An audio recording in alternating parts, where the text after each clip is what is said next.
Kapag ang Diyos ang tumawag, siya ang magsusustain ng lahat ng pangangailangan at ang kanyang provision ay sapat na at higit pa. Another day, another story to share. Maaga pa nga ay gumayak na kami papunta sa bayan para kunin ang aming financial support. Medyo natagalan nga kami ngayon sa pag-aantay ng jeep. Mabuti na lang ay merong good Samaritan na pinasakay kami sa kanyang kotse. Ang gusto nga ay hatid pa sana kami hanggang sa bayan. Pero dahil nga nahiya din kami mag-asawa, kaya bumaba na din kami dito sa may sakayan ng jeep sa may Irisan. Sobrang thankful talaga kami sa taong iyon at higit sa lahat sa Panginoon. At nung malapit na nga kami sa town, bago ko pa naalala na naiwan pala yung isa kong wallet. Doon pa naman nakalagay ang lahat ng aking mga ID. Bigla talagang sumakit yung ulo ko nung naisip ko na kailangan kong bumalik ulit. Mahirap nga kasing sumakay banda doon sa amin. At minsan nga ay inaabot nga kami ng 2 hours sa pag-aantay ng jeep. Kaya naisip ko na mag-taxi na lang ako pero siguradong mapapamahal nga ako sa pamasahe. At this point nga ay nasa taxi na ako at malapit na din sa amin.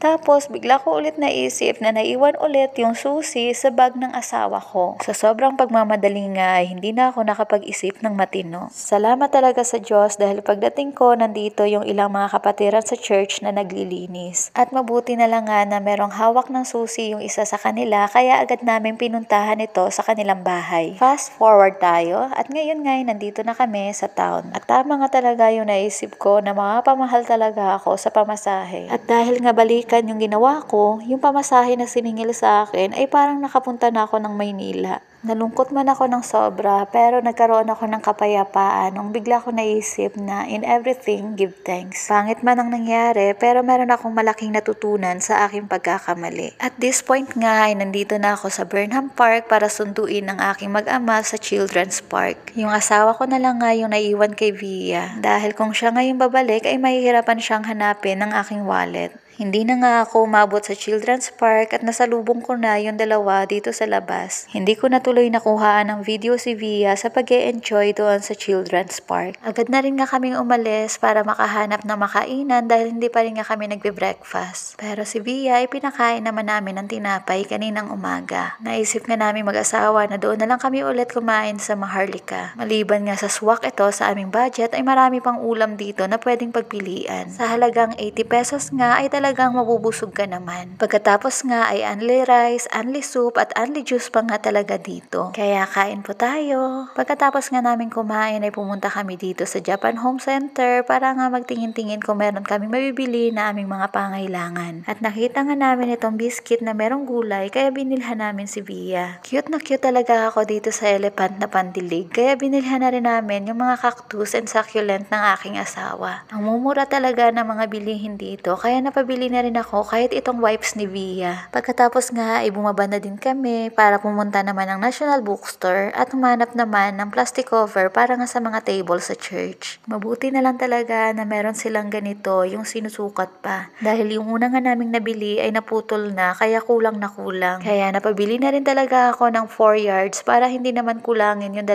table. Pagkatapos nga ay pumunta na rin kami dito sa Sunshine para naman mag-grocery. Dito nga kami namimili dahil nga mas mura dito compare doon sa amin. Habang namimili nga kami, maya-maya ay bigla na ngang umiyak si Via. Nung una nga ay paturo-turo pa siya pero maya-maya nga ay nakaramdam na siya ng antok. Ganito na pala talaga pag nanay kapag biglang nagutom or inantok yung anak mo kung saan-saan na lang pwepwesto, mabigay lang ang kanyang pangangailangan. Kapag ganito nga ay binibili na namin lahat ng mga pangangailangan namin dahil ang kasunod nga neto ay sa susunod ulit na buwan. At mas malaki din talaga ang naititipid kapag ganito. Pagkatapos nga naming mabili lahat ng mga pangailangan namin ay umuwi na rin kami. At kapag ganitong oras nga ay madilim na dito sa amin dahil nga sobrang kapal na ulit ng fog sa paligid. Pagdating nga namin dito sa church ay agad ko na rin nilagyan ng plastic cover yung mga table. Nilagyan ko na rin nga pati yung dito sa labas. Mas maganda nga talaga na merong plastic cover para mapanatiling malinis yung tablecloth. O diba? Mas maganda nga talaga ang tingnan. Pagkatapos nga ay nilabas ko na rin itong aming mga pinamili para ma-check ko din nga kung tama or nabili namin lahat ng aming mga pangangailangan. Alam nyo, ito pa talaga yung isa sa gusto kong ipasalamat sa Panginoon. Dahil nga nung bumalik kami sa pagsuserve sa Kanya, never talaga siyang nagkulang sa mga pangangailangan namin. Especially nung nandito na nga kami sa Metro Baguio. Dumating din nga kasi talaga kami sa point na babalik na sana yung asawa ko sa trabaho niya doon sa Makati. Dahil ngayon yung iniisip namin na makakasustain sa needs namin bilang mag-asawa. Pero napakabuti nga ng Diyos dahil nag-open siya ulit ng door para sa amin dito sa Metro Baguio. At tinanggap nga namin ito dahil naniniwala kami na ang Diyos din talaga yung naglagay ng burden sa heart namin parehong mag-asawa. Even though before nga ay meron na ring offer sa asawa ko na work, pero na-remind kami sa isang verse na unahin siya at unahin ang kanyang kalooban. At lahat ng ating mga pangangailangan ay kanyang ibibigay. At nung sinunod nga namin yung kalooban ng Panginoon para sa amin, totoo na ang kanyang provision ay sapat na talaga at higit pa sa aming mga pangangailangan. Kaya sa Diyos ang pinakamataas na papuri at pasasalamat. Muli, ako si Mama Care ay lagi nagpapaalala to always care and share something with those people around you. Thank you for watching!